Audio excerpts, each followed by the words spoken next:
বিজনেসের আপনার প্রোডাক্টের সেলসের গ্রো বাড়ানোর জন্য ফটোগ্রাফি অনেক বেশি ইম্পর্টেন্ট। সো ফটোগ্রাফিটা আসলে কিভাবে করতে হয় বা একটা প্রোডাক্টের ফটোগ্রাফিটা কোন অ্যাঙ্গেল থেকে কিভাবে তুললে এটা দেখতে ভালো লাগবে বা আকর্ষণীয় লাগবে এবং যার ফলে আপনার সেল বৃদ্ধি পাবে। সো সেই পয়েন্ট অফ ভিউ থেকেই কিন্তু ফটোগ্রাফিটা, স্পেশালি প্রোডাক্ট ফটোগ্রাফিটা অনেক বেশি ইম্পর্টেন্ট। সো আজকের ভিডিওতে আমি আপনাদের সাথে প্রোডাক্ট ফটোগ্রাফি নিয়ে কথা বলবো।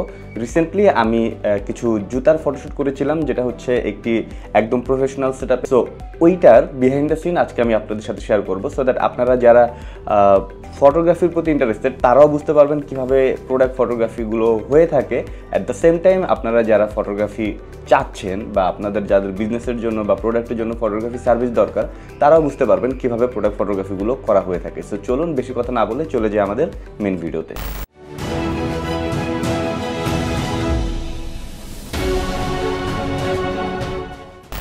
সো এটা হচ্ছে আজকে স্টুডিও। সো এই স্টুডিওতে আমি কাজ করব। এখানে আমরা কিছু লাইট সেটআপও দেখতে পাচ্ছি। তো এখানে আমরা প্রথমে একটি লাইট সেটআপ করে নিচ্ছি। এখানে হচ্ছে একটি ফ্ল্যাশ দিয়েছি।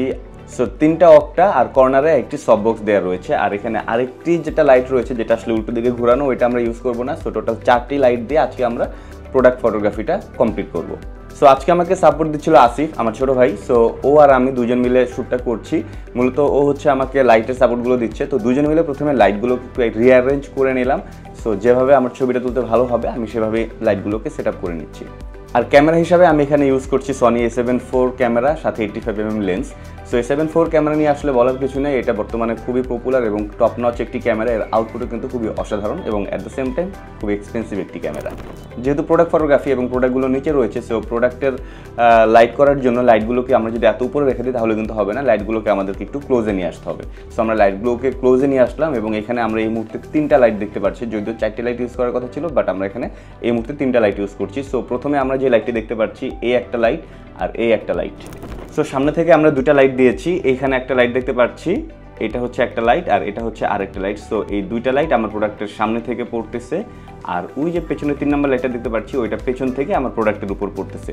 সো দ্যাট আমার প্রোডাক্টের দুই পাশ থেকে লাইট পাবো। তবে এখানে বলে রাখা ভালো, এখানে প্রথম যে লাইটটি দেখতে পাচ্ছেন জেনবি লেখা অক্টাটি, এইটা হচ্ছে আমার প্রোডাক্টের কি লাইট, যেটা হচ্ছে আমার প্রোডাক্টের মেন লাইট হিসেবে ইউজ হবে এবং এই পাশের লাইটটা আসলে ফিল লাইট হিসেবে ইউজ হবে। আর পেছনে যে লাইটটা রয়েছে এটা ব্যাক লাইট হিসেবে ইউজ হবে। সো দ্যাট প্রোডাক্টের পেছন থেকে হালকা একটা আলো আসবে। সো এখানে বলে রাখা ভালো, প্রোডাক্ট ফটোগ্রাফির ক্ষেত্রে ক্রিয়েটিভ ওয়েতে আপনি হয়তো বিভিন্ন ধরনের ছবি তুলতেই পারেন, যেটা হচ্ছে একটু ডার্ক রাখবেন, শ্যাডো রাখবেন, লো লাইটের কাজ করবেন, সেটা ভিন্ন কথা। বাট নর্মালি যখন আমরা ক্যাটালগ ফটোগ্রাফি করি সেক্ষেত্রে কিন্তু প্রোডাক্টটাকে খুব সুন্দরভাবে হাইলাইট করতে হয়। সেক্ষেত্রে কোথাও শ্যাডো রয়েছে, কোথাও খুব হাইলাইট রয়েছে, কোথাও ডার্ক রয়েছে, এই জিনিসটা কিন্তু মানানসই না। সো সেই দিক থেকে চিন্তা করলে আপনাকে পর্যাপ্ত পরিমাণে লাইট ইউজ করতে হবে, যার কারণে মূলত আমি সামনে থেকে 2টা এবং পেছন থেকে একটা ব্যাকলাইট ইউজ করেছি। সো এইভাবে মূলত আমি লাইটিংটা কমপ্লিট করে নিয়েছি এবং দেন আমি আমার প্রয়োজন মতো অ্যাঙ্গেল থেকে ছবিটা তুলে ফেলবো। তো লাইট সেটিংয়ের কথা যদি বলি, লাইট সেটিং আমি এখানে একদম 1/1 রেখেছি সবগুলোই, কেননা লাইট আমার অনেক বেশি দরকার। এটার আরেকটা কারণ রয়েছে, সেটা হচ্ছে আমি যখন ছবি তুলবো আমার খেয়াল রাখতে হবে ছবিটা যেন ক্লিয়ার থাকে, অর্থাৎ ছবিতে ডেপথ অফ ফিল্ড বেশি রাখা লাগবে। সো ডেপথ অফ ফিল্ড বেশি রাখতে হলে অবশ্যই ক্যামেরা থেকে অ্যাপারচার বাড়িয়ে দিতে হবে। সো ক্যামেরা থেকে অ্যাপারচার যদি বাড়িয়ে দিই তাহলে কিন্তু ছবিতে লাইট অনেক কম ঢুকবে, যার কারণে আমি ফ্ল্যাশ থেকে লাইটটাকে অনেক বেশি বাড়িয়ে নিয়েছি। তো প্রোডাক্টের নিচে আমরা কিন্তু একটা ক্লোথ দিয়ে দিয়েছি, যেটা দেখতে সুন্দর লাগতেছে। একদম ফ্ল্যাট সাদাও রাখতে পারতাম, বাট আমরা একটু ডিফারেন্ট কিছু দেখানোর জন্য আসলে নিচে একটু জাস্ট একটা ক্লোথ রেখেছি, সো দ্যাট এটা ডিফারেন্ট একটা লুক আসে। এবার চলে আসি ক্যামেরা অ্যাঙ্গেলে। সো যখন আমরা ছবিটি তুলছিলাম আমি চেষ্টা করছিলাম মোটামুটি 45 ডিগ্রি অ্যাঙ্গেল থেকে ছবিটা তুলতে, কেননা ধরেন এটা আমার প্রোডাক্ট আর আমি যদি 45 ডিগ্রি অ্যাঙ্গেল থেকে ছবি তুলি, আমি এটা দিয়ে বুঝাচ্ছি। ধরেন এটা আমার প্রোডাক্ট অ্যান্ড আমি যদি 45 ডিগ্রি অ্যাঙ্গেল থেকে ছবি তুলি, আমি কিন্তু এই প্রোডাক্টটার একই সাথে টপ ভিউটাও পাবো, আবার হচ্ছে সাইড ভিউটা পাবো। সো 45 ডিগ্রি অ্যাঙ্গেল থেকে ছবি তুলে আপনি 2টা ভিউ পেয়ে যাচ্ছেন, যেটা প্রোডাক্ট ফটোগ্রাফির ক্ষেত্রে অনেক বেশি ইম্পর্টেন্ট। হ্যাঁ, আপনি চাইলে আই লেভেল থেকেও তুলতে পারেন, সেক্ষেত্রে শুধু ফ্রন্ট ভিউ পাবেন। আবার আপনি চাইলে টপ ভিউ থেকে তুলতে পারেন, সেক্ষেত্রে শুধু টপ ভিউটাই পাবেন। বাট আপনি যদি একই সাথে 2টা ভিউ চান তাহলে কিন্তু আপনাকে 45 ডিগ্রি অ্যাঙ্গেলে চলে আসতে হবে।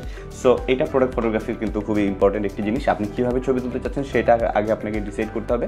তার আগে ডিসাইড করতে হবে আপনি আসলে কী দেখাতে চাচ্ছেন। সো আমি কিন্তু প্রথম ছবিটি তুলে ফেললাম, এরপরে প্রোডাক্ট চেঞ্জ করে এখানে সেমভাবেই সেকেন্ড প্রোডাক্টের ছবিও তুলে ফেললাম। সো এভাবেই আমরা আমাদের আজকের ফটোশ্যুটটি কভার করলাম। অল্প কিছু প্রোডাক্ট ছিল, সো আমি জাস্ট ছবিগুলো তুলে ফেললাম। আরও কিছু ছবি ছিল যে ছবিগুলো আমি এখন আপনাদের সাথে শেয়ার করব।